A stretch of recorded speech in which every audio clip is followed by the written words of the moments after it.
வள்ளுவன் தன்னை உலகினுக்கே தந்த வான்புகள் கொண்ட தமிழ்நாடென்று பாரதியாலும், தமிழ்நாடு வள்ளுவனை பெற்றதால் பெற்றதே புகழ் வையகம் என்று பாரதிதாசனும் புகழ்ந்த திருவள்ளுவர் தாழ்பணிந்து தமிழெங்கள் அடையாளம், குரலெங்கள் வழிகாட்டி, குரல் விதி என்று உரையாட வந்துள்ளோம்.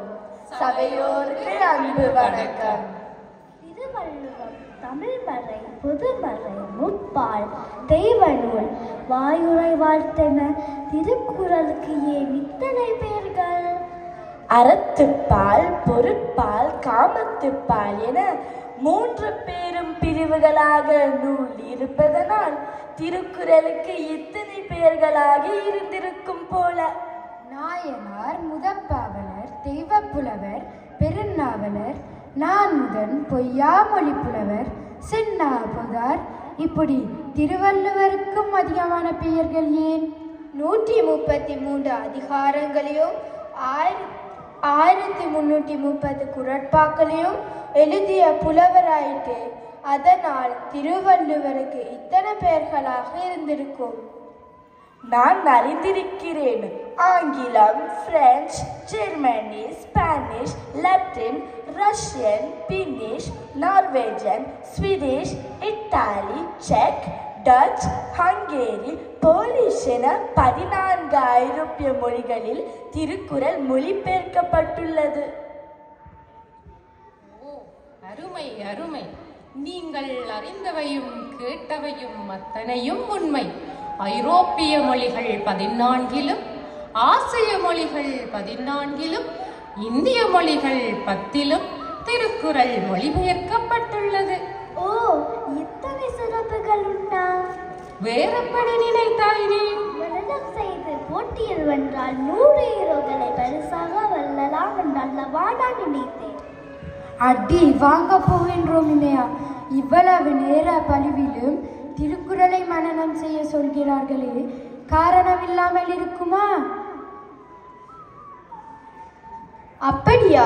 நமக்கு தானே தமிழை கற்பதே கடினமாக இருக்கும் போது வள்ளுவரின் மரபு தமிழ் எப்படி புரியும்? என்னது?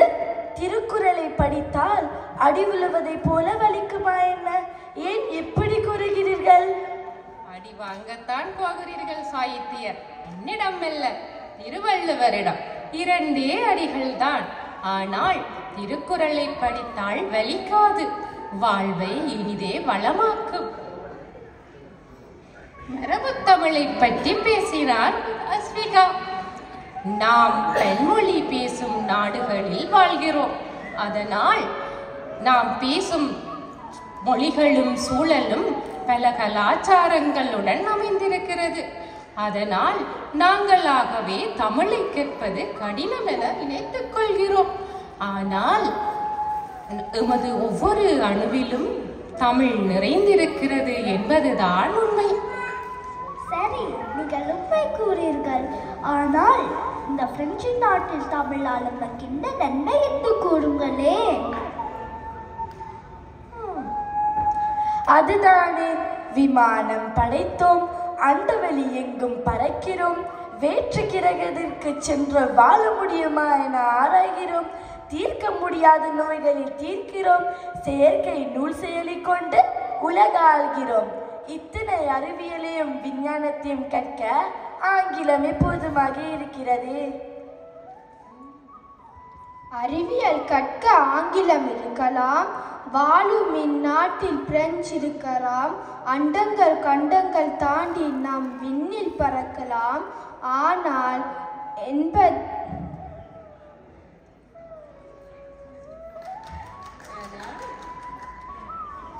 எமக்கென்ற அடையாளம் என்ன என்பதை மறக்கிறோமா கீர்த்தனா?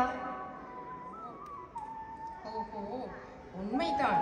சிறந்த கேள்வியும் அஸ்விகா, சிறந்த கேள்வியும் பதிலும் அஸ்விகா. கீர்த்தனா, அணுவை பிளக்கும் ஆற்றல் நம்மிடம் இருக்கலாம், அண்டங்கள் தாண்டி நாங்கள் விண்ணிலும் பறக்கலாம். ஆனால் பெற்ற தாயை விட உலகில் சிறந்த உறவு உண்டா? குழந்தை பிறந்த குழந்தைக்கு தாய்ப்பாலை விஞ்சிய மருந்து உண்டா? அதுபோலவே எமது தாய்மொழியை விட சிறந்த ஓர் மொழியுண்டா? தாய்மொழிக்கு பழம்பெரும் மொழி, எமது தாய்மொழி பழம்பெரும் மொழிகளில் ஒன்றாக இருக்கிறதென்றால் அந்த மொழிக்கு சிறப்பு தருகின்றது திருக்குறள். ஓஹோ, உயிர்நிலையில் மனிதர் உயர்ந்து வாழ சிறந்த வழி சொல்லும் நூல்கள் எமது தமிழ் மொழியில் இருப்பதால் தான் தமிழ் எங்கள் அடையாளம் என்கிறோமா? நாடுகளை கடக்கும் போது கடவுச்சட்டை தானே கேட்கிறார்கள். அதுதான் நமக்கு அடையாள புத்தகம் என்று அல்லவா நான் நினைத்தேன். மடியுங்கள். இப்படித்தான் எம்மில் பலர் நினைக்கின்றோம். அதனால் தான் அடையாளம் தொலைத்தவர்களாகவும் வாழ்கின்றோம். சரி, உயிர்நிலை சேர்க்கை என்றால் என்ன? எனக்கு புரியவில்லை. ஓஹோ, உயிர்நிலை சிறக்க என்றால் இமையா கூறுங்கள். கற்க கசடர கற்றவை கற்ற பின் நிற்க அதற்கு தக. அருமை. பிழையற கற்க வேண்டும், கற்றபடி ஒழுக வேண்டும். ஒழுக்கம் விழுப்பம் தரலால் ஒழுக்கம் உயிரிலும் ஓம்பப்படும் என்கிறார் வள்ளுவர். அதாவது கற்றல் மட்டும் போதாது, ஒழுக்கமும் அன்பும் அறனுடனும் நாம் வாழ வேண்டும். அதுவே உயிர்களில் மனிதருக்கான மிகச் சிறப்பு என்கிறார் வள்ளுவர். ஓ, வேறென்ன வள்ளுவர் கூறுகிறார்? 1330 குரட்பாக்களிலும் கூறிக்கொண்டே இருக்க கேட்க கேட்க ஆர்வமாதான் இருக்கும் போலையே. ஆம், நிச்சயமாக கீர்த்தனா. கடவுள் வாழ்த்தில் தொடங்கும் வள்ளுவர் அறம் பொருள் இன்பம் என்று பாடாத பொருள் இல்லை. இவ்வளவு மொழிகளையும் திருக்குறள் படிக்கிறார்களே, திருவள்ளுவர் இந்த கடவுளுக்கு வாழ்த்து கூறியிருக்கிறார். ஓ, அருமையான கேள்வி. திருவள்ளுவரை நாம் பொய்யாமொழி புலவர் என்று கூறவும், பொய்யாமொழி என்று திருக்குறளை புகழவும் காரணம் இதுதான். இத்தனை மொழிகளில் மொழிபெயர்க்கப்பட்டுள்ள திருக்குறளை அனைவரும் கேட்கிறோம். ஆனால் திருவள்ளுவர் கடவுள் வாழ்த்தில் எந்த மதத்தையும் எந்த சமயத்தையும் குறிப்பிடவே இல்லை. அதுதான் திருக்குறளின் மிகச் சிறப்புகளில் ஒன்று. ஓ, ஆனால் எங்கள் தெய்வ புலவர் வேறென்ன கூறுகிறார்?